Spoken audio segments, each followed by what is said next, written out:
বিশ্বনবী সাল্লাল্লাহু আলাইহি সাল্লাম উহুদের ময়দানে সাহাবীদেরকে নিয়ে যুদ্ধের প্রস্তুতি চলছে, সাহাবীদেরকে নিয়ে যুদ্ধ করতেছে। এমন সময় এক ব্যক্তি জিজ্ঞাসা করলেন, ইয়া রাসূলুল্লাহি, ইয়া হাবিবাল্লাহ। ওই ব্যক্তির ওই সময় খেজুর গাছ ছিল। খেজুর খাওয়ার সময় বিশ্বনবী সাল্লাল্লাহু আলাইহি সাল্লামকে জিজ্ঞাসা করলো, ইয়া রাসূলুল্লাহ, আমি যদি যুদ্ধের ময়দানে শহীদ হয়ে যাই তাহলে আল্লাহ আমাকে কি দিবে? আল্লাহু আকবার বলেন। তাহলে আল্লাহ আমাকে কি দিবে আমি যদি যুদ্ধের ময়দানে শহীদ হয়ে যাই? বিশ্বনবী সাল্লাল্লাহু আলাইহি সাল্লাম বললেন, তুমি যদি যুদ্ধের ময়দানে শহীদ হয়ে যাও তাহলে রব্বুল আলামিন তোমাকে একটা জান্নাত দিয়ে দিবে। কি দিয়ে দিবে? তোমাকে একটা জান্নাত দিয়ে দিবে। বিশ্বনবী সাল্লাল্লাহু আলাইহি সাল্লাম বলেন, সাথে সাথে ওই ব্যক্তি হাতের খেজুরগুলো ফেলাই দিয়ে উহুদের ময়দানে যুদ্ধ করতে করতে, ইসলামের জন্য যুদ্ধ করতে করতে এক পর্যায়ে গিয়ে শহীদ হয়ে গিয়েছে। এর মাধ্যমে পেয়েছি আমরা ইসলাম। এই ইসলামকে ধরে রাখতে হবে, সত্যের পক্ষে কথা বলতে হবে, ন্যায়ের পক্ষে কথা বলতে হবে, কিন্তু আমরা সত্যের কথা আজ বলতে পারি না। দুঃখের বিষয়, যেখানে অন্যায় অবিচার হয় সেখানে আমাদেরকে চুপ করে থাকতে হয়। আমাদের ইমানি দুর্বলতা, আমাদের কি ইমানি দুর্বলতা, আমরা সত্য কথা বলতে পারি না। আমার চোখের সামনে এক মুসলমান ভাইকে ধরে হত্যা করে, আমি কিছু বলতে পারি না, চুপ হয়ে দাঁড়িয়ে থাকি, পাথরের মতো বরফের মতো দাঁড়িয়ে থাকি। কেন? আমাদের ভিতরে ইমানি বল নেই। আমরা যদি শহীদ হয়ে যাই তাহলে আমাদেরকে বিনা হিসাবে জান্নাত দিয়ে দিবে কে? বিশ্বনবী সাল্লাল্লাহু আলাইহি সাল্লাম বলেন, যারা শহীদ হবে তাদেরকে 6টি পুরস্কার দিবে। কয়টি? তাদেরকে 6টি পুরস্কার দিবে রব্বুল আলামিন। বিশ্বনবী সাল্লাল্লাহু আলাইহি সাল্লাম বলেন, 1 নম্বরে হলো ওই শহীদ ব্যক্তি তার শরীরের এক ফোঁটা রক্ত মাটিতে পড়ার সাথে সাথে তার জীবনের গুনাহগুলোকে মাফ করে দিবে কে? তার জীবনের গুনাহগুলো কি হয়ে যাবে? মাফ হয়ে যাবে। এবং তার মৃত্যুর সময় রব্বুল আলামিন তার চোখের সামনে জান্নাতটাকে ভাসিয়ে দিবেন। সুবহানাল্লাহ বলেন। 2 নম্বর পুরস্কার হলো কবরের জীবনের যে কষ্ট, কবরের জীবনের যে দুঃখ, কবরের জীবনের যে হাহাকার, রব্বুল আলামিন কবরের জীবনের দুঃখ কষ্ট তার জন্য সহজ করে দিবে। তার কবরের জীবনের দুঃখ কষ্ট তার দূর করে দিবে। দূর করে দিবে কে? আল্লাহ তাআলা। কিসের জন্য? আল্লাহ তাআলার দ্বীনের জন্য, সত্যের পক্ষে কথা বলার জন্য সে তার জীবনকে দিয়ে দিয়েছে। এই জন্য রব্বুল আলামিন পরকালীন জীবনের সমস্ত দুঃখ কষ্ট বেদনা সব কিছু দূর করে দিবে কে? 3 নম্বর পুরস্কার হলো হাসরের ময়দানে, বিভীষিকাময় দিনে কোনো মানুষ হাসরের ময়দানে দাঁড়িয়ে থাকতে পারবে না। সবাই শুধু ছুটাছুটি লাফালাফি করতে থাকবে। কোথায় পালিয়ে যাবে? পালানোর চেষ্টা করবে। কোথাও কোনো পালানোর জায়গা থাকবে না। রব্বুল আলামিন সেই বিভীষিকাময় দিনে তাকে তার আরশ মহল্লার ছায়াতলে আশ্রয় দিয়ে তাকে রক্ষা করবে। কি করবে? তাকে রক্ষা করবে। 4 নম্বর পুরস্কার হলো রব্বুল আলামিন তাকে হুরদের সাথে বিয়া দিয়ে দিবে। কার সাথে বিয়া দিয়ে দিবে? হুরদের সাথে তার বিয়া দিয়ে দিবে। 5 নম্বর পুরস্কার হলো হাসরের ময়দানে রব্বুল আলামিন তাকে ঈমানের 2টি অলংকার পরিয়ে দিবে। আল্লাহু আকবার বলেন। 6 নম্বর পুরস্কার হলো রব্বুল আলামিন তাকে এমন পাওয়ার দিবে, তাকে রব্বুল আলামিন বলবেন, যাও এমন কতগুলো মানুষকে নিয়ে আসো, 70 জন মানুষকে, যাদের জন্য জাহান্নাম ওয়াজিব হয়ে গেছে, এইরকম 70 জন মানুষকে সুপারিশ করে তুমি জান্নাতে নিয়ে যেয়ে যাও। যেই নবীজির মাধ্যমে পেয়েছি আমরা ইসলাম, যেই নবীজির মাধ্যমে পেয়েছি আমরা কোরআন, যেই নবীজির মাধ্যমে পেয়েছি আমরা দিন, কথা বলেন ঠিক না ঠিক? সেই রাসূল সাল্লাল্লাহু আলাইহি সাল্লাম মদিনার মাটিতে শুয়ে আছে। আমরা ওনার রওজা মুবারকে মোহাব্বতের সাথে সংক্ষিপ্ত আকারে একবার দরুদ সালাম পাঠ করি। সকলে বলি সাল্লাল্লাহু আলাইহি সাল্লাম। সম্মানিত মুসল্লিবৃন্দ, আজকের আমাদের আলোচনার বিষয় হলো শহীদ। শহীদ কাকে বলে? শহীদের মর্যাদা কি? শহীদের কীরকম দাম আল্লাহ তাআলার কাছে? শহীদের কি গুরুত্ব? ইসলামে শহীদ হওয়ার কি মর্যাদা? এই বিষয়ে আমাদের আজকের আলোচনা। তো শহীদদেরকে ভালোবাসেন কে? আল্লাহ। আমরা সবাই একদিন মৃত্যুবরণ করব কি করব না? সবাই একদিন মৃত্যুবরণ করব, কিন্তু কারো মৃত্যু হয় সাধারণভাবে, আবার কারো মৃত্যু হয় অন্যায়ের বিরুদ্ধে সংগ্রাম করতে গিয়ে কি হয়? কারো মৃত্যু হয়। এই যে 2 শ্রেণীর মৃত্যু, একটা সাধারণ মৃত্যু আর একটা অন্যায়ের বিরুদ্ধে সংগ্রাম করতে গিয়ে মৃত্যু। এই 2 প্রকার মৃত্যু, এই 2 প্রকার মৃত্যু কিন্তু সমান নয়। কার কাছে? আল্লাহর কাছে। এই শহীদ সম্পর্কে আগে জানতে হলে আমাদেরকে আগে জিহাদ সম্পর্কে জানতে হবে। কি সম্পর্কে? জিহাদ। জিহাদ শব্দের অর্থ হলো সংগ্রাম করা। কি করা? সংগ্রাম করা, আন্দোলন করা, সর্বাত্মক চেষ্টা করা, সর্বোত্তক প্রচেষ্টা চালানো। এর নাম হলো জিহাদের শাব্দিক অর্থ। আর পারিভাষিক অর্থ হলো অন্যায়ের বিরুদ্ধে সংগ্রাম করা। কি করা? অন্যায়ের বিরুদ্ধে সংগ্রাম করা, শক্তি দিয়ে, জীবন দিয়ে, ধন সম্পদ দিয়ে, সব কিছু দিয়ে আল্লাহ তাআলার দ্বীন তার জমিনে প্রতিষ্ঠা করার নামে কি? জিহাদ। কি নাম? জিহাদ। তাহলে জিহাদ শব্দের অর্থ কি? অন্যায়ের বিরুদ্ধে যুদ্ধ করা, সংগ্রাম করা, অন্যায়ের বিরুদ্ধে দাঁড়ানো, সত্যের পক্ষ নেওয়া। এর নাম কি?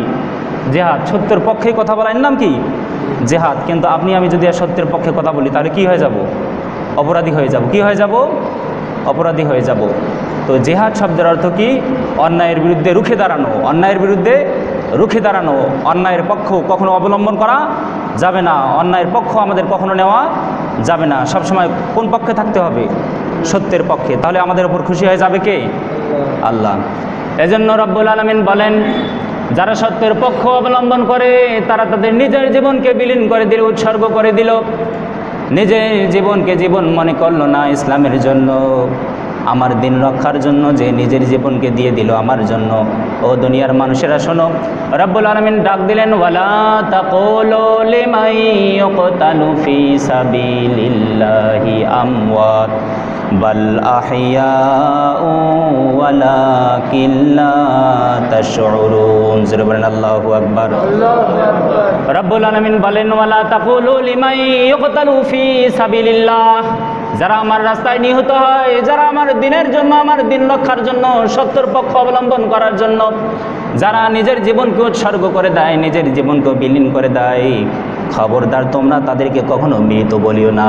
কি বলিও না? তাদেরকে কখনো মৃত বলিও না। এরা কখনো মরে না। এরা কি কখনো মরে না।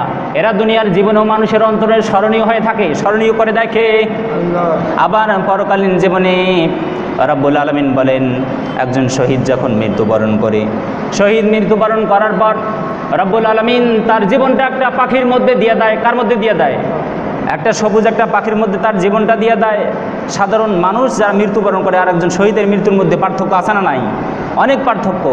আমরা যখন সাধারণভাবে মৃত্যুবরণ করি, যারা শহীদ যারা হয় মৃত্যুবরণ করে, এরা সবাই আলমে বারজাখে থাকে। কোথায় থাকে? আলমে বারজাখে থাকে। অর্থাৎ দুনিয়া এবং হাসরের মধ্যবর্তী যে স্থান, এটার নামই হলো আলমে বারজাখ। অর্থাৎ কবরের জীবনের নাম কি? আলমে বারজাখ। এই আলমে বারজাখে সবাই থাকে। যারা সাধারণভাবে যারা মৃত্যুবরণ করে, এরা যারা সব বেশি করে অর্জন করে থাকে, তারা সবের ফলাফল পেতে থাকে। আর যারা গোনা বেশি করে অর্জন করে থাকে, তারা কি গোনার ফলাফল পেতে থাকে। তো বিশ্বনবী সাল্লাল্লাহু আলাইহি সাল্লাম বলেন, এই শহীদেরা যখন মৃত্যুবরণ করে, রব্বুল আলামিন তাদের রূহটাকে একটা সবুজ একটা পাখির মধ্যে ভরায় দেয়। জোরে বলেন সুবহানাল্লাহ। কি পাখির মধ্যে? সবুজ পাখির মধ্যে তাদের রূহটা ভরায় দেয়। বিশ্বনবী সাল্লাল্লাহু আলাইহি সাল্লাম বলেন, এই শহীদরা যখন মৃত্যুবরণ করে, তাদের রূহটাকে একটা সবুজ পাখির মধ্যে প্রতিস্থাপন করে দেয় কে? জোরে বলেন, কে দেয়? আল্লাহ। তাদের রূহটা তখন জান্নাতের মধ্যে, সেই সবুজ পাখিটা তখন জান্নাতের যেখানে সেখানে উড়াতে থাকে। জোরে বলেন সুবহানাল্লাহ। জান্নাতের যেখানে সেখানে তার রূহটা উড়তে থাকে। সে মরার পরেই তার কি হয়? ফল পাওয়া শুরু হয়ে থাকে। বিশ্বনবী সাল্লাল্লাহু আলাইহি সাল্লাম বলেন, মরে যাওয়ার পরে তার রূহটা একটা সবুজ পাখির মধ্যে প্রতিস্থাপন করা হয়। তার সেই সবুজ পাখিটা জান্নাতের যেখানে সেখানে উঠতে থাকে। এক পর্যায়ে আরশের নিজে ঝাড়বাড়ি নামক একটা স্থান রয়েছে, সেখানে ঢুকে পড়ে। রব্বুল আলামিন তখন তার দিকে দৃষ্টি দিয়ে দেয়। রব্বুল আলামিন তখন সেই সবুজ পাখিটাকে, সেই শহীদ ব্যক্তির রূহটাকে জিজ্ঞাসা করে, তুমি কি চাও? তুমি কি চাও? সেই শহীদ ব্যক্তিটাকে জিজ্ঞাসা করে, তুমি কি চাও? তোমার কি চাওয়া? তখন সে বলে, রব্বুল আলামিন আপনি আমাকে এমন কিছু জিনিস দিয়েছেন যেগুলো আর অন্য কাউকে দেননি, আমি আর কি চাইতে পারি? আমি আর কি চাইতে পারি? এভাবে রব্বুল আলামিন তিনবার ওই শহীদ ব্যক্তিটাকে জিজ্ঞাসা করে, তুমি কি চাও? তাকে ছেড়ে দেয় না। তাকে কি করে না? ছেড়ে দেয় না। সর্বশেষ সে বুঝতে পারে না, যতক্ষণ পর্যন্ত আমি কিছু চাইবো না, ততক্ষণ পর্যন্ত রব্বুল আলামিন আমাকে ছেড়ে দিবে না। কি করবে না? আমাকে ছেড়ে দেবে না। এবার এই শহীদ ব্যক্তি রব্বুল আলামিনের কাছে চায়, ও রব্বুল আলামিন আমি আপনার কাছে কোনো কিছু চাই না, আমি শুধু আপনার কাছে চাই আপনি আমাকে আরো একবার দুনিয়াতে পাঠিয়ে দেন। জোরে আল্লাহু আকবার। আপনি আমাকে আরো একবার দুনিয়াতে পাঠিয়ে দেন, আমি আপনার রাহে জিহাদ করে আবার আমি আপনার কাছে চলে আসবো। সুবহানাল্লাহ বলেন। আমি কি চাই? আপনার দিনের পথে আরো একবার শহীদ হয়ে আপনার কাছে ফিরে আসতে চাই। তাহলে শহীদের এত মর্যাদা, এত দাম আল্লাহ তাআলার কাছে, তারা আল্লাহ তাআলার কাছে অনেক আরো অন্য কিছু চায় না। কি চায়? আরো একবার দুনিয়ায় এসে শহীদ হয়ে আবার আল্লাহর কাছে চলে যেতে চায়। আমরাও শহীদ হতে চাই কি চাই না? বিশ্বনবী সাল্লাল্লাহু আলাইহি সাল্লাম বলেন, যার মৃত্যু সাধারণভাবে হয়, জিহাদ করে হয় না, অথবা কারো মনে যদি শহীদি তামান্না না থাকে, শহীদি আকাঙ্ক্ষা যদি না থাকে, আমি শহীদ হয়ে মৃত্যুবরণ করব, এরকম আকাঙ্ক্ষা আমাদের ভিতরে আছে না নাই? আছে। এরকম আকাঙ্ক্ষা আমাদের ভিতরে করতে হবে। বিশ্বনবী সাল্লাল্লাহু আলাইহি সাল্লাম বলেন, যদি কোনো মানুষ শহীদ হয়ে মৃত্যুবরণ না করে, অথবা শাহাদাতের তামান্না মনে নিয়ে যদি মৃত্যুবরণ না করে, আমার নবীজি সাল্লাল্লাহু আলাইহি সাল্লাম বলেন, বুঝতে হবে তার ভিতরে মুনাফিকি আছে। কি রয়েছে? তার ভিতরে মুনাফিকি আছে। এই কারণে তার ভিতরে শহীদি তামান্না ছিল না। এই জন্য আমাদের ভিতরে কি তামান্না করতে হবে? শহীদি তামান্না করতে হবে। আমাকে সত্যের পক্ষে কথা বলতে হবে আল্লাহ তাআলার দিন তার জমিনে রক্ষার জন্য। আমরা সকলেই মুসলমান, আমরা কি সকলেই মুসলমান?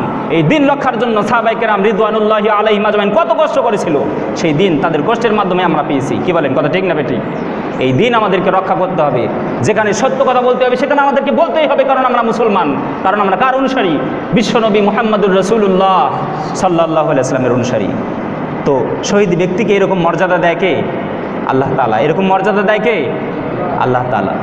বিশ্বনবী সাল্লাল্লাহু আলাইহি ওয়াসাল্লাম উহুদের ময়দানে সাহাবীদেরকে নিয়ে যুদ্ধের প্রস্তুতি চলছে, সাহাবীদেরকে নিয়ে যুদ্ধ করতেছে। এমন সময় এক ব্যক্তি জিজ্ঞাসা করলেন, ইয়া রাসূলুল্লাহি, ইয়া হাবিবাল্লাহ।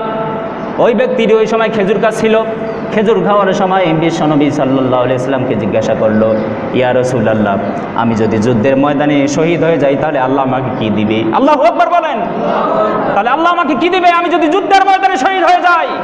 বিশ্বনবী সাল্লাল্লাহু আলাইহি ওয়াসাল্লাম বললেন, তুমি যদি যুদ্ধের ময়দানে শহীদ হয়ে যাও তাহলে রব্বুল আলামিন তোমাকে একটা জান্নাত দিয়ে দিবে। কি দিয়ে দিবে? তোমাকে একটা জান্নাত দিয়ে দিবে।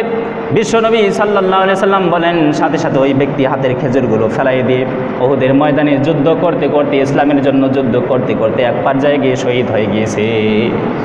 এর মাধ্যমে পেয়েছি আমরা ইসলাম। এই ইসলামকে ধরে রাখতে হবে, সত্যের পক্ষে কথা বলতে হবে, ন্যায়ের পক্ষে কথা বলতে হবে, কিন্তু আমরা সত্যের কথা আজ বলতে পারি না। দুঃখের বিষয়, যেখানে অন্যায় অবিচার হয় সেখানে আমাদেরকে চুপ করে থাকতে হয়। আমাদের ইমানি দুর্বলতা, আমাদের কি ইমানি দুর্বলতা, আমরা সত্য কথা বলতে পারি না। আমার চোখের সামনে এক মুসলমান ভাইকে ধরে হত্যা করে, আমি কিছু বলতে পারি না, চুপ হয়ে দাঁড়িয়ে থাকি, পাথরের মতো বরফের মতো দাঁড়িয়ে থাকি। কেন? আমাদের ভিতরে ইমানি বল নেই। আমরা যদি শহীদ হয়ে যাই তাহলে আমাদেরকে বিনা হিসাবে জান্নাত দিয়ে দিবে কে? বিশ্বনবী সাল্লাল্লাহু আলাইহি ওয়াসাল্লাম বলেন, যারা শহীদ হবে তাদেরকে 6টি পুরস্কার দিবে। কয়টি? তাদেরকে 6টি পুরস্কার দিবে রব্বুল আলামিন। বিশ্বনবী সাল্লাল্লাহু আলাইহি ওয়াসাল্লাম বলেন, এক নম্বরে হলো ওই শহীদ ব্যক্তি তার শরীরের এক ফোঁটা রক্ত মাটিতে পড়ার সাথে সাথে তার জীবনের গুনাহগুলোকে মাফ করে দিবে কে? তার জীবনের গুনাহগুলো কি হয়ে যাবে? মাফ হয়ে যাবে। এবং তার মৃত্যুর সময় রব্বুল আলামিন তার চোখের সামনে জান্নাতটাকে ভাসিয়ে দিবেন। সুবহানাল্লাহ বলেন। দ্বিতীয় নম্বর পুরস্কার হলো কবরের জীবনের যে কষ্ট, কবরের জীবনের যে দুঃখ, কবরের জীবনের যে হাহাকার, রব্বুল আলামিন কবরের জীবনের দুঃখ কষ্ট তার জন্য সহজ করে দিবে। তার কবরের জীবনের দুঃখ কষ্ট তার দূর করে দিবে। দূর করে দিবে কে? আল্লাহ তাআলা। কিসের জন্য? আল্লাহ তাআলার দিনের জন্য, সত্যের পক্ষে কথা বলার জন্য সে তার জীবনকে দিয়ে দিয়েছে। এই জন্য রব্বুল আলামিন পরকালীন জীবনের সমস্ত দুঃখ কষ্ট বেদনা সব কিছু দূর করে দিবে কে? তৃতীয় নম্বর পুরস্কার হলো হাসরের ময়দানে, বিভীষিকাময় দিনে কোনো মানুষ হাসরের ময়দানে দাঁড়িয়ে থাকতে পারবে না। সবাই শুধু ছুটাছুটি লাফালাফি করতে থাকবে। কোথায় পালিয়ে যাবে? পালানোর চেষ্টা করবে। কোথাও কোনো পালানোর জায়গা থাকবে না। রব্বুল আলামিন সেই বিভীষিকাময় দিনে তাকে তার আরশ মহল্লার ছায়াতলে আশ্রয় দিয়ে তাকে রক্ষা করবে। কি করবে? তাকে রক্ষা করবে। চতুর্থ নম্বর পুরস্কার হলো রব্বুল আলামিন তাকে হুরদের সাথে বিয়া দিয়ে দিবে। কার সাথে বিয়া দিয়ে দিবে? হুরদের সাথে তার বিয়া দিয়ে দিবে। পঞ্চম নম্বর পুরস্কার হলো হাসরের ময়দানে রব্বুল আলামিন তাকে ঈমানের 2টি অলংকার পরিয়ে দিবে। আল্লাহু আকবার বলেন। ষষ্ঠ নম্বর পুরস্কার হলো রব্বুল আলামিন তাকে এমন পাওয়ার দিবে, তাকে রব্বুল আলামিন বলবেন, যাও এমন কতগুলো মানুষকে নিয়ে আসো, 70 জন মানুষকে, যাদের জন্য জাহান্নাম ওয়াজিব হয়ে গেছে, এইরকম 70 জন মানুষকে সুপারিশ করে তুমি জান্নাতে নিয়ে যেয়ে যাও, জান্নাতে নিয়ে চলে যাও, জান্নাতে নিয়ে চলে যাও। এলো শহীদদের 6টা পুরস্কার। কয়টা পুরস্কার? 6টা পুরস্কার। আমরাও শহীদ হতে চাই কি চাই না? আমাদের মনেও আকাঙ্ক্ষা থাকবে আমরা সকলেই মুসলমান, আমরা সকলেই দিনের মুজাহিদ, আমরা সকলেই কি দিনের মুজাহিদ, আমাদের ভিতরে আকাঙ্ক্ষা থাকবে। এজন্য রব্বুল আলামিন বলেন, ওয়ালা তাকুলু লিমান ইয়াকতালু ফি সাবিলিল্লাহি আমওয়াত, যারা আমার দিনের জন্য শহীদ হয়ে যায়, যারা আমার দিনের জন্য তাদের জীবনকে উৎসর্গ করে দেয়, যারা সত্যের কথা বলতে গিয়ে রাজপথে যারা জীবন দেয়, খবরদার তাদেরকে তোমরা মৃত বলিও না। কার কথা? আল্লাহর কথা। রব্বুল আলামিন বলেন, ওয়ালা কিল্লা তাশউরুন, বরঞ্চ তারা হলো জীবিত, বরঞ্চ কি তারা জীবিত। রব্বুল আলামিন আবার অন্য জায়গায় বলেন, ওয়ালা তাহসাবান্নাল্লাযীনা কুতিলু ফি সাবিলিল্লাহ, জরবান আল্লাহু আকবার। ওয়ালা তাহসাবান্নাল্লাযীনা কুতিলু ফি সাবিলিল্লাহি আমওয়াত, যারা আমার দিনের জন্য যারা নিজের জীবনকে উৎসর্গ করে দেয়, তোমরা কখনো চিন্তা করিও না, তোমরা কখনো মনে করিও না যে তারা মৃত্যু। তারা কি মৃত্যু? কি আমার কথা, আমার বাবার কথা না আমার দাদার কথা? কার কথা? আল্লাহর কথা। তোমরা কখনো মনে করিও না তারা মৃত্যু। বাল আহইয়াউন ইনদা রাব্বিহিম ইরযাকুন, বরং তারা হলো জীবিত, তাদের জন্য রিজিক বরাদ্দ করে দিয়েছে কে? আল্লাহ। এজন্য আমাদের ভিতরে শহীদ আকাঙ্ক্ষা থাকতে হবে, সত্যের কথা বলতে হবে, অন্যায়ের বিরুদ্ধে আমাদেরকে রুখে দাঁড়াতে হবে। যেখানে অন্যায় অবিচার সেখানে কখনো আমাদেরকে সমর্থন করা যাবে না, তাহলে পরকালীন জীবনে আমাদের সফলতার পথকে বন্ধ করে দিবে কে? আল্লাহ। এজন্য যারা শহীদ হয়, যারা ইসলামের জন্য, যারা দিন রক্ষার জন্য যারা তাদের জীবনকে বিলীন করে দেয়, খবরদার তাদেরকে তোমরা মৃত বলিও না, তাদেরকে মৃত বলা যাবে না, বরঞ্চ তারা জীবিত, কিন্তু আমরা বুঝতে পারি না। তাদের রূহটাকে সবুজ পাখির মধ্যে ভরাই দেয় কে? আল্লাহ তাআলা। এজন্য আসুন আমাদের ভিতরেও শহীদি আকাঙ্ক্ষা থাকতে হবে, শহীদি তামান্না আমাদের ভিতরে থাকতে হবে, সত্য কথা বলতে হবে, অন্যায়ের বিরুদ্ধে আমাদেরকে দাঁড়াতে হবে। আমরা রাজি আছি তো ইনশাআল্লাহ? রব্বুল আলামিন আমাদেরকে সত্যের জন্য সবাইকে কবুল করুক, সকলে বলি আল্লাহুম্মা আমিন। বিশ্বনবী সাল্লাল্লাহু আলাইহি ওয়াসাল্লামের একজন সাহাবী নাম ছিল জাবের। কি নাম ছিল বলেন? হযরতে জাবের রাদিয়াল্লাহু তাআলা আনহু। একদিন বিশ্বনবী সাল্লাল্লাহু আলাইহি ওয়াসাল্লামের সাথে সাক্ষাৎ হয়েছে। বিশ্বনবী সাল্লাল্লাহু আলাইহি ওয়াসাল্লাম দেখলেন জাবেরের মনটা খুব খারাপ। বিশ্বনবী সাল্লাল্লাহু আলাইহি ওয়াসাল্লাম জিজ্ঞাসা করলেন, হে জাবের, তোমার মনটা খারাপ কেন? বিশ্বনবী সাল্লাল্লাহু আলাইহি ওয়াসাল্লামকে জাবের রাদিয়াল্লাহু তাআলা আনহু বললেন, ইয়া রাসূলুল্লাহ, ইয়া হাবিবাল্লাহ, আমার আব্বা উহুদের ময়দানে শহীদ হয়ে গেছে। উহুদের ময়দানে নিজের জীবনকে উৎসর্গ করে দিয়ে শহীদ হয়ে গেছে ইয়া রাসূলুল্লাহ। কিন্তু আমার বাবার তো পরিবার আছে এবং আমার বাবা সেই সাথে অনেকগুলো ঋণ রেখে গেছে। কি রেখে গেছে? ঋণ রেখে গেছে। এজন্য আমার মনটা খারাপ। বিশ্বনবী সাল্লাল্লাহু আলাইহি ওয়াসাল্লাম হযরতে জাবের রাদিয়াল্লাহু তাআলা আনহুকে বললেন, ও জাবের, তুমি কি জানো তোমার বাবার সাথে আমার রব্বুল আলামিন কি রকম ব্যবহার করেছে? তুমি কি জানো? তুমি জানো না? হে জাবের, তোমার পিতার সাথে রব্বুল আলামিন কি রকম ব্যবহার করেছে? তোমার পিতা যে উহুদের ময়দানে শহীদ হয়ে গেছে, এজন্য তোমার পিতার সাথে রব্বুল আলামিন কি রকম ব্যবহার করেছে তোমার জানা নাই। বিশ্বনবী সাল্লাল্লাহু আলাইহি ওয়াসাল্লাম বলেন, হে জাবের, রব্বুল আলামিন যতগুলো শহীদ রয়েছে তাদের সাথে রব্বুল আলামিন কথা বলেন পর্দার আড়ালে। কিসের আড়ালে? সামনে পর্দা দিয়ে সেই শহীদদের, অন্যান্য শহীদদের সাথে কথা বলে। কিন্তু রব্বুল আলামিন তোমার পিতার সাথে যখন কথা বলে তখন তার সামনে থেকে পর্দাটা হটায় দেয়। কি করে দেয়? পর্দাটা সরাই দিয়ে তোমার পিতার সাথে রব্বুল আলামিন সরাসরি কথা বলেন। সুবহানাল্লাহ বললেন না? কি করেন? তোমার পিতার সাথে রব্বুল আলামিন সরাসরি কথা বলেন, কোনো পর্দা থাকে না। কি থাকে না? কোনো পর্দা থাকে না। এজন্য আমাদেরকে শহীদি তামান্না করতে হবে, শহীদি আকাঙ্ক্ষা নিতে হবে। যেখানে অন্যায় সেখানে আমাদেরকে অন্যায়ের বিপক্ষে কথা বলতে হবে। রাজি আছি তো ইনশাআল্লাহ? এজন্য আসুন আমরা সকলেই আমাদের অন্তরে শহীদি তামান্না নিয়ে নেই। বিশ্বনবী সাল্লাল্লাহু আলাইহি সাল্লাম বলেন, জান্নাতে যতগুলো মানুষ যাবে, যতগুলো মানুষ জান্নাতি হয়ে যাবে, যতগুলো মানুষ জান্নাতি হয়ে যাবে, কোনো মানুষ জান্নাত থেকে আর বের হতে চাইবে না। সেই সুখের জায়গা থেকে কেউ বের হতে চায়? সুখ কেউ হারাতে চায়? কেউ সুখ হারাতে চায় না। বিশ্বনবী সাল্লাল্লাহু আলাইহি সাল্লাম বলেন, যারা জান্নাতি হবে কেউ জান্নাতের সুখ স্বাচ্ছন্দ্য আনন্দ থেকে কেউ বের হতে চাইবে না, জান্নাত থেকে কেউ বের হতে চাইবে না। কিন্তু এক শ্রেণীর মানুষ যারা জান্নাত থেকে বারবার বের হতে চাইবে। জান্নাত থেকে কি করবে? তারা বারবার বের হতে চাইবে। বিশ্বনবী সাল্লাল্লাহু আলাইহি সাল্লাম বলেন, ওই শ্রেণীর মানুষগুলো হলো শহীদ। তারা হলো শহীদ। তারা কে? জোরে বলেন, তারা কে? তারা হলো শহীদ যারা আল্লাহর দ্বীনের জন্য সত্যের পক্ষে কথা বলতে গিয়ে যারা তাদের জীবনকে দিয়ে দিয়েছে। এই শ্রেণীর মানুষগুলো জান্নাত থেকে বের হতে চাইবে, বারবার বের হতে চাইবে। বিশ্বনবী সাল্লাল্লাহু আলাইহি সাল্লাম বলেন, তার রব্বুল আলামিনকে বলবেন, ও আল্লাহ, আপনি আমাদেরকে আরও 10 বার দুনিয়াতে পাঠিয়ে দেন, আমরা সেই 10 বার তোমার দ্বীনের জন্য জীবন উৎসর্গ করে দিয়ে আবার আমরা জান্নাতে চলে আসব। কয়বার? আরও 10 বার আমাদেরকে আবার দুনিয়াতে পাঠিয়ে দেন। কিসের জন্য তারা এই কথা বলে? কারণ শহীদের যে মর্যাদা, শহীদের যে দান, শহীদদেরকে যে ফলাফল আল্লাহ দিবে, এই ফলাফল দেখে, এই সব দেখে তারা খুশি। তারা আবার দুনিয়াতে এসে 10 বার আবার তারা শহীদ হয়ে কোথায় যেতে চায়? জান্নাতে চলে যায়।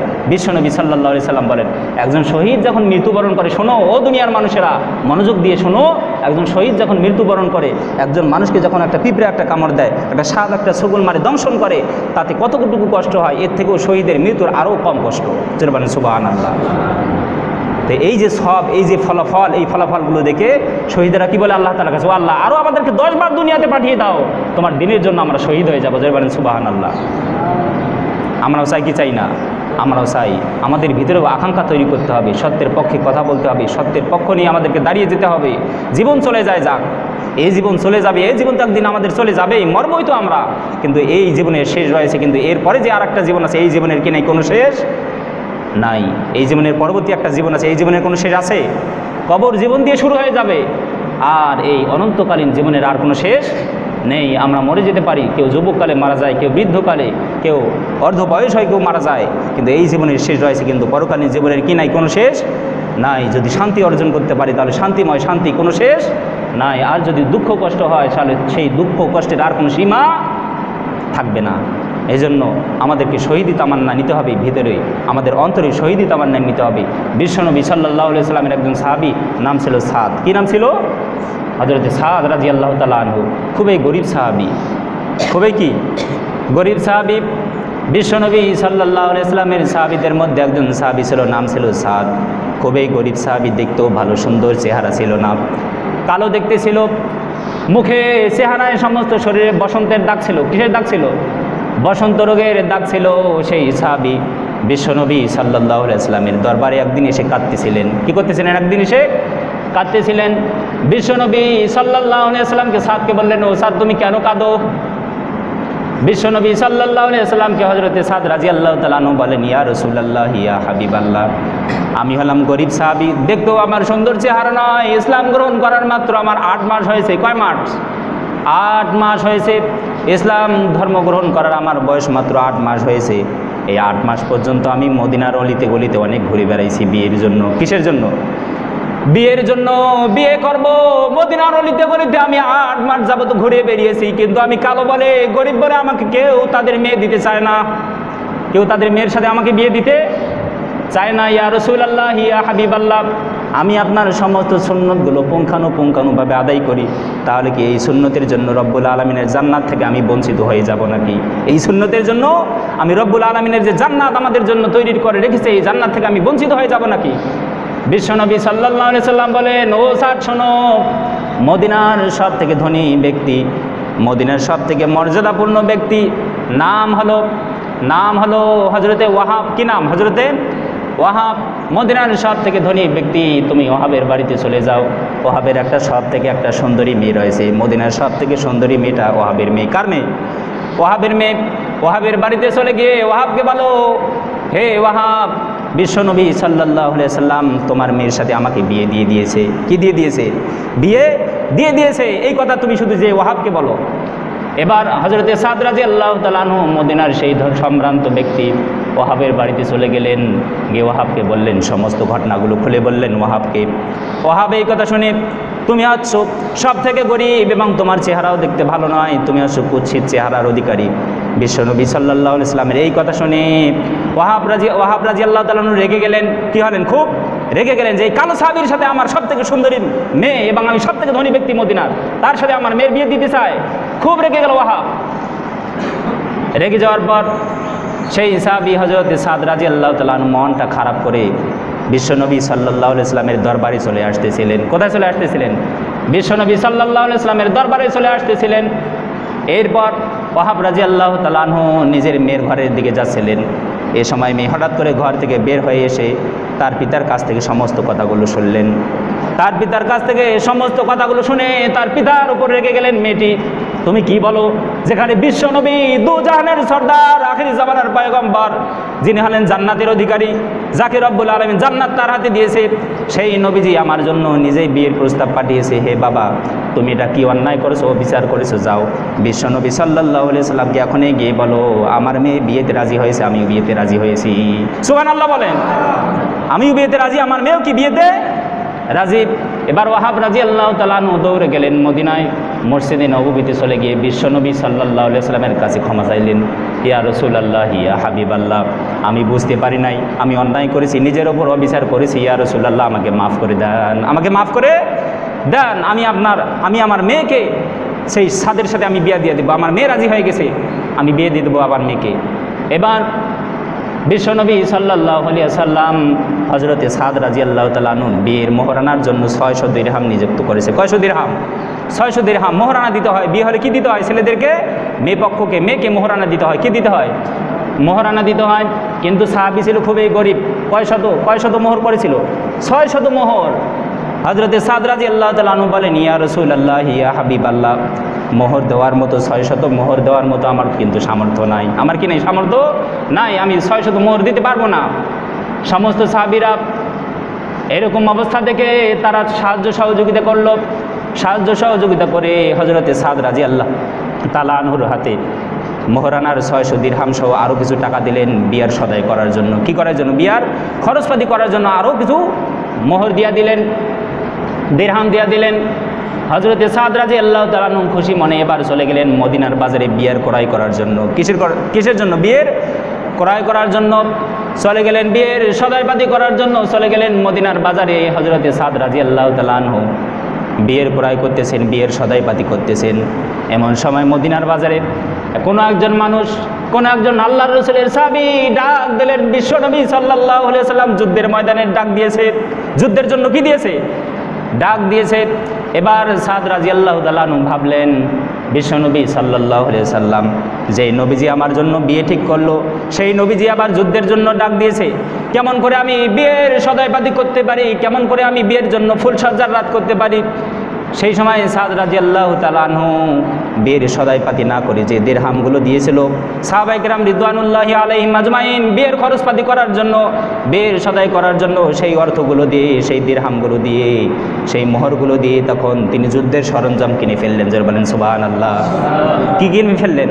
যুদ্ধের সরঞ্জাম, তরবারি কিনে ফেললেন, ঢাল কিনে ফেললেন। কিসের জন্য? যুদ্ধের জন্য। কিন্তু আজকে বিয়ে, আজকে কি হবে? বিয়ে। বিয়ে হলে আমাদের অন্তরে খুশি থাকে কি থাকে না? আমাদের মনটা খুশি দিয়ে ভরে থাকে। কিন্তু ওই সাহাবী বিশ্বনবী সাল্লাল্লাহু আলাইহি সাল্লাম কত ভালোবাসে, দিনকে কত ভালোবাসে, ইসলামকে কত ভালোবাসে, সত্যকে কত ভালোবাসে, বিয়ের সদাইপাতি না করে কি করলেন? যুদ্ধের সরঞ্জাম কিনলেন, যুদ্ধের সদাইপাতি কিনলেন। এবার সাদ রাদিয়াল্লাহু তাআলা আনহু চলে গেলেন যুদ্ধের ময়দানে। যুদ্ধের ময়দানে গিয়ে বীর বিক্রমে যুদ্ধ করতেছেন। হঠাৎ করে তিনি অসংখ্য কাফেরকে শহীদ করে দিয়ে তিনি নিজেও শহীদ হয়ে গেলেন। জোরে বলেন আল্লাহু আকবার। যেখানে বিয়ের বাড়িতে থাকার কথা, যেখানে ওনার বর সাজার কথা, সেখানে তিনি কী হয়ে গেলেন? শহীদ হয়ে গেলেন, নিজে মরে গেলেন যুদ্ধের ময়দানে। বিশ্বনবী সাল্লাল্লাহু আলাইহি ওয়াসাল্লাম দেখলেন যুদ্ধ শেষে দূর থেকে দেখা যাচ্ছে একজন মানুষের লাশ পড়ে আছে। বিশ্বনবী সাল্লাল্লাহু আলাইহি ওয়াসাল্লাম বললেন, যাও তো দূরে গিয়ে দেখো ওটা কার লাশ পড়ে আছে। বিশ্বনবী সাল্লাল্লাহু আলাইহি ওয়াসাল্লামের কথা শুনে সাহাবায়ে কেরাম রিদওয়ানুল্লাহি আলাইহিম আজমাইন সেখানে গিয়ে দেখলেন সাদের লাশ। কার লাশ? সাদের লাশ। বিশ্বনবী সাল্লাল্লাহু আলাইহি ওয়াসাল্লাম বললেন, লাশটাকে নিয়ে আসো। লাশটাকে নিয়ে আসা হলো। বিশ্বনবী সাল্লাল্লাহু আলাইহি ওয়াসাল্লাম সাদ রাদিয়াল্লাহু তাআলা আনহুর লাশটা দেখে বিশ্বনবী সাল্লাল্লাহু আলাইহি ওয়াসাল্লাম কেঁদে ফেললেন। কি করে ফেললেন? কেঁদে ফেললেন। ও সাদ, আজকে তোমার বিয়ের রাত ছিল, আজকে তোমার বিয়ের হওয়ার কথা, কিন্তু তুমি আজকে শহীদ হয়ে গেলে। বিশ্বনবী সাল্লাল্লাহু আলাইহি ওয়াসাল্লাম কাঁদতেছিলেন। হঠাৎ করে তিনি আকাশের দিকে তাকালেন। কোথায় তাকালেন? আকাশের দিকে। হযরতে সাদ রাদিয়াল্লাহু তাআলা আনহু তাকালেন। আকাশের দিকে তাকিয়ে বিশ্বনবী সাল্লাল্লাহু আলাইহি ওয়াসাল্লাম মুচকি হেসে দিলেন। কি হেসে দিলেন? মুচকি হেসে দিলেন। মুচকি হেসে বিশ্বনবী সাল্লাল্লাহু আলাইহি ওয়াসাল্লাম আবার পরক্ষণেই সাথে সাথে দৃষ্টিটা নিচু করলেন। কি করলেন? দৃষ্টিও নিচু করলেন। আকাশ থেকে দৃষ্টিটা আবার নিচে ফিরিয়ে নিয়ে আসলেন। এই দৃশ্য দেখে একজন সাহাবী বিশ্বনবী সাল্লাল্লাহু আলাইহি ওয়াসাল্লামকে জিজ্ঞাসা করলেন, ইয়া রাসূলুল্লাহ, ইয়া হাবিবাল্লাহ, আপনি সাদের জন্য কাঁদতেছিলেন, হঠাৎ করে আকাশের দিকে তাকালেন। তাকানোর পরে আপনি মুচকি হাসি মারলেন। মুচকি হাসি দিয়ে আবার পরক্ষণে আপনি আপনার দৃষ্টি নিচু করলেন, কারণ কি? বিশ্বনবী সাল্লাল্লাহু আলাইহি ওয়াসাল্লাম বললেন, যেখানে সাদের আজকে বিয়ে হওয়ার কথা, এই আবেগে বিশ্বনবী সাল্লাল্লাহু আলাইহি ওয়াসাল্লাম বলেন, যেখানে সাদ আমাকে এত ভালোবাসে, এত মহব্বত করে, আল্লাহকে এত ভালোবাসে, দিন ইসলামকে এত ভালোবাসে, সত্যকে এত ভালোবাসে, আল্লাহর দিন প্রতিষ্ঠার জন্য নিজে বিয়ে না করে যেখানে আজকে সাদ যুদ্ধের জন্য শহীদ হয়ে গেছে, ইসলামের জন্য শহীদ হয়ে গেছে, এই আবেগে আমি কাঁদতেছি। সাদ আমাকে এত ভালোবাসে, সাদ আমাকে এত ভালোবাসে, আল্লাহকে এত ভালোবাসে। সাদ বিয়ের বাড়িতে না গিয়ে কী হয়েছে? নিজে শহীদ হয়ে গেছে। এই আবেগে আমার চোখ দিয়ে কান্না বের হচ্ছে। হঠাৎ করে আমি আকাশের দিকে তাকিয়ে দেখি সাদ জান্নাত থেকে রব্বুল আলামিন জান্নাতের দুয়ার খুলে দিয়েছে সাদের জন্য। জোরে বলেন সুবহানাল্লাহ। জান্নাত থেকে হুরগুলো বের হয়ে আসতেছে, তারা প্রতিযোগিতা করতেছে কে আগে হযরতে সাদ রাদিয়াল্লাহু তাআলা আনহুর কাছে আসতে পারে। কে আগে জান্নাত থেকে বের হয়ে, হুরগুলো কে আগে জান্নাত থেকে বের হয়ে সাদ রাদিয়াল্লাহু তাআলা আনহুর কাছে আসতে পারে। এই জন্য হুরগুলো কি করতেছিল? প্রতিযোগিতা করতেছিল। এই দৃশ্য দেখে আমি হেসে ফেলেছি, আমি আর সহ্য করতে পারি নাই। এই আনন্দ সাদের জন্য যে এই বরাদ্দ রব্বুল আলামিন দিয়েছে, এই আনন্দ আমি আর সহ্য করতে পারিনি, আমি মুচকি হেসে দিয়েছি। জোরে বলেন সুবহানাল্লাহ। কিন্তু হুরগুলো এত জোরে আসতেছিল, এত জোরে হুরগুলো আসতেছিল, তাদের বুকের সামনের যে কাপড় ছিল, পর্দা ছিল, সেই পর্দাগুলো সরে যাচ্ছিল। এত জোরে আসতেছিল তারা সাদের জন্য, কে আগে এসে সাদকে বিয়ে করবে, এজন্য তারা জান্নাত থেকে এত জোরে আসতেছিল। তাদের বুকের যে কাপড় পর্দা, এটা কি যাচ্ছিল? সরে যাচ্ছিল। এই দৃষ্টি, এই অবস্থা দেখে আমি নবী সাল্লাল্লাহু আলাইহি ওয়াসাল্লাম চোখের দৃষ্টি সরাই নিয়েছি। যারা বলেন সুবহানাল্লাহ। এই অবস্থা দেখে আমি কি আমার চোখের দৃষ্টি সরাই নিয়েছি সাদের এই দৃশ্য দেখে। তাহলে সাদ রাদিয়াল্লাহু তাআলা আনহু কিসের জন্য জীবন দিয়ে দিল? ইসলামের জন্য। কিসের জন্য? ইসলামের জন্য, দিনের জন্য, আল্লাহ তাআলার দিন তার জমিনে বাস্তবায়ন করার জন্য। তাহলে তারা যে এই কষ্টের, তারা যে নিজের জীবনকে তারা যে উৎসর্গ করে দিয়ে আমাদেরকে যে ইসলাম দিল, সেই ইসলাম আমাদেরকে ধরে রাখতে হবে কি হবে না? বলেন, হবে কি হবে না? সেই ইসলাম আমাদেরকে, ইসলাম আমরা যে একটা মানুষ যদি কোনো জিনিস অনেক কষ্টে হাসিল করে, কি করে? অনেক কষ্টে হাসিল করে, তাহলে ওই জিনিসটার প্রতি তার মহাব্বত কম না বেশি? কম না বেশি থাকে? আপনি যদি কোনো জিনিস অনেক কষ্টের দ্বারা অর্জন করেন, হাসিল করেন, তাহলে ওই জিনিসের প্রতি আপনার মহাব্বত কম হবে না বেশি হবে? বেশি হবে। আমরাও ইসলাম পেয়েছি অনেক কষ্টে, অনেক কষ্টে আমরা ইসলাম পেয়েছি। সেই কষ্টের জিনিসকে আমাদেরকে জীবন দিয়ে হলেও ধরে রাখতে হবে। জীবন দিয়ে হলেও কি আমাদেরকে ইসলাম ধরে রাখতে হবে। এই ইসলামকে কখনো আমাদেরকে বিলীন করে দেওয়া যাবে না। দিন দিন সারা বিশ্বের মুনাফিক বেঈমানেরা আমাদের ওপর স্টিম রোলার চালাচ্ছে, আমাদের ওপর নির্যাতন করতেছে। কিভাবে ইসলামকে ধ্বংস করে দেওয়া যায় তারা এই প্রচেষ্টা চালাচ্ছে, এই সংগ্রাম তারা চালিয়ে যাচ্ছে। কিন্তু আমাদেরকেও আর ঘুমিয়ে থাকলে চলবে না, আমাদেরকেও জাগ্রত হতে হবে। এজন্য রব্বুল আলামিন বলেন, ইয়া আইয়ুহান নাবিয়্যু জাহিদিল কুফফারা ওয়াল মুনাফিকিনা ওয়াগযুদ আলাইহিম ওয়া মাওয়াহুম জাহান্নাম ওয়া বিসাল মাসির।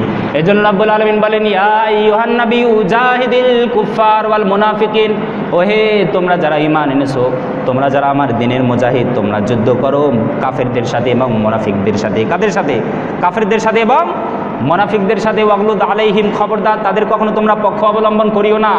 কাফেরদের কখনো পক্ষ আমাদেরকে অবলম্বন করা যাবে না, মুনাফিকদের পক্ষ কখনো আমাদের অবলম্বন করা যাবে না। যারা ইসলামের বিরুদ্ধে যারা কথা বলে, যারা স্বৈরাচারী, ইসলামকে যারা চায় না, যারা নামধারী, যারা মুসলিম, যারা মুনাফিক, এদের পক্ষ কখনো আমাদের অবলম্বন করা যাবে না। কার কথা? জোরে বলেন, কার কথা? এদের বিপক্ষে আমাদেরকে কথা বলতে বলেছে কে? আল্লাহ। এদের পক্ষ আমাদের কখনো অবলম্বন করা যাবে না। এজন্য আসুন দিনের জন্য, আল্লাহ তাআলার ইসলামকে টিকিয়ে রাখার জন্য রব্বুল আলামিন তার দিনের জন্য আমাদের সবাইকে যেন কবুল করে নেয়। সকলে বলি আল্লাহুম্মা আমিন।